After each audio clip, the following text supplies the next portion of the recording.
Good morning.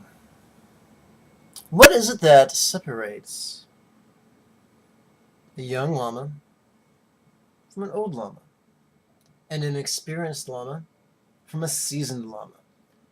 A low-ranking bodhisattva, perhaps first or second bhumi, from a high-ranking bodhisattva, perhaps ninth or 10th bhumi. Simple. The way they handle questions. A young pup is so eager. He's chomping at the bit. He's pawing at the ground. He can't wait to answer each and every question. Blah! He wants to regurgitate everything he's learned on you. Yuck. An old llama is very picky. He's very choosy. He hears the questions. He sees the heart behind the questions. He sees the mind behind the heart. You can't hide from a llama. An experienced llama, especially one who's been doing it for several lifetimes, you just can't fool them. They're picky. They don't answer all the questions all the time. Why? Why won't they answer all the questions all the time? Is it because they don't know the answers? Is it because they just like messing with people? Could it be because they're just self-important? Nope, not so much. Here's the real reason. A high llama only became a high llama because of his compassion and his wisdom. He knows what's good for you, he knows what's bad for you, and he's not going to harm you. Huh? What does that mean? Simply this. Some questions are harmful, and if answered, they will harm you. So he won't answer those. Other questions are good. Now, those good questions come in two categories. You have questions that are good whenever they're asked. You have questions that aren't really good when asked in a specific sequence. And that's not the llama being picky. He knows that even the right question asked in the wrong sequence can be harmful. It's just like getting a surgical procedure done. You know, first they open you up, then they work on your heart, then they close you up. Each thing needs to be done in its proper sequence. If the thing is done out of sequence, the patient dies. No one wants that. And some people say, but wait, isn't it compassionate to indulge your students? No, you don't indulge children, do you? A child wants to play with a knife, do you let him play with a knife? A child wants to play with a straight-edge razor, do you let him play with a straight-edge razor? If a kid wants to play on the freeway, do you let them run on the freeway? No, that's not wise. That's not compassionate.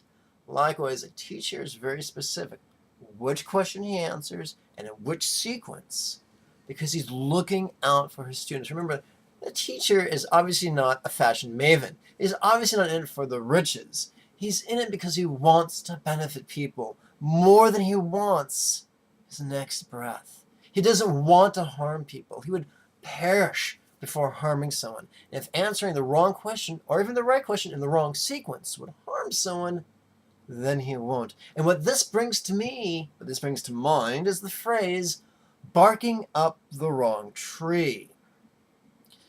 Well, I've never been a hunter in this life. I was raised in the suburbs, for goodness sake. But I've been told that in days of yore, a hunter would have basically two things: his gun and his hound. And the hound would chase the quarry would run up a tree, and the dog would sit there at the bottom of the tree barking, and that way the hunter would know where the tree is and exactly where the quarry is, and it would be very easy for the hunter to then shoot the quarry. The quarry would fall down to the earth, the dog would pick it up, give it to the master, and both the dog and the master would have dinner. Now here's the deal.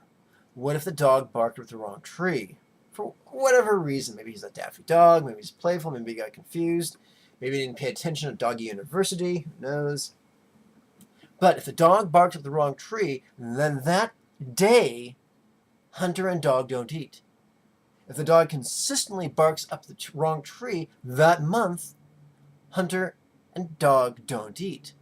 If the dog persists in barking up the wrong tree, hunter and dog starve to death. Therefore, barking up the wrong tree is destructive to our goals. What are your goals? Do you wish to accomplish the path in one lifetime? Do you wish to experience greater freedom from the tyranny of sorrow and rage and fear? Then find a teacher who cares more about your spiritual progress than he does whether you like him or not.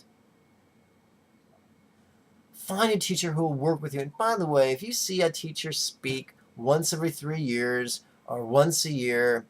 He's not your teacher. He's someone you watch. A teacher works with you regularly, every few days or at least once a week, either one-on-one in person or over the internet, or in small groups where he can work with you and give you specific homework assignments that you do twice a day, every day. Folks, I gotta tell you, enlightenment is only for those who want it. Jesus Christ once said, "Blessed are those who hunger and thirst for enlightenment." So if you hunger and thirst for greater freedom from sorrow, rage, and fear, if you desire greater experience of joy, love, and peace, then find a teacher to work with you regularly, fearlessly, wisely. My next series of Tuesday evening webinars begins July 6th. The registration link should be found just below the toolbar.